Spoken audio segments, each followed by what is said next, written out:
Lesson 6F. Free at last? Have you ever seen travel programs on TV about teenagers on holiday without parents? They're always having a wild and exciting time. But is it really like that? We asked 3 writers to tell us their personal experiences. A. Hilary Brandt, co-founder of a travel guide company. When I was 15, I went to stay with my pen friend in North Germany. It was my first trip abroad and the first without my parents, and I hated every minute of it. The worst moment was probably the time when I was alone in the house and somebody rang the doorbell. They rang it again and again, but I ignored it. Then I saw the visitor walking around the house looking through the windows. Frightened, I hid under the dining room table. That afternoon, Christina's mother came home from work and said, "I needed to pick up some papers from the house today, and I didn't have my key. I rang the bell, but you didn't hear me." "Oh, I was in my room, I expect," I said. "Sorry." My face went red because she knew I was lying. I'm certain she saw me under the table. B. Kevin Rushby, writer. At 16, I hitchhiked down to Cornwall in the southwest of England with a friend. We spent the holiday walking along the coastal path with a tent and a backpack, staying at campsites on the way. The weather was fantastic and the sea was beautiful. We had almost no money and lived on sandwiches and tea.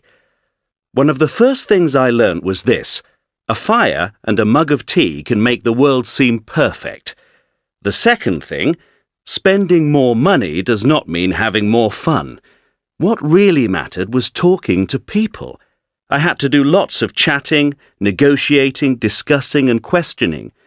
Strangers could be very helpful and interesting, I discovered. They could also be dangerous, boring and stupid. It was up to me to judge them and decide. And that skill has been useful to me many times since then. I wrote it all down, but I've lost the notebook now, unfortunately. C. Terry Alderton, comedian. My friends and I were 19 and on holiday in the coolest place in the world, Ibiza. On the first day, I fell asleep on the beach, with no sun cream.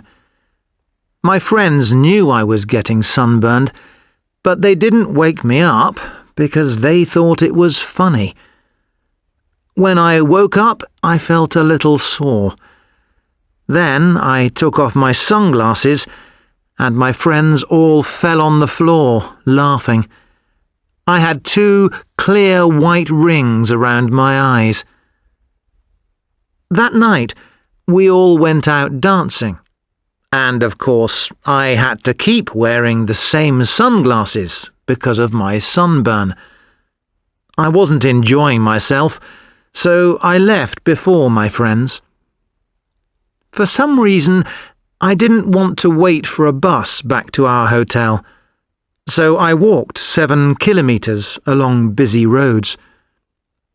When I finally arrived, my friends were already there, sitting around the pool.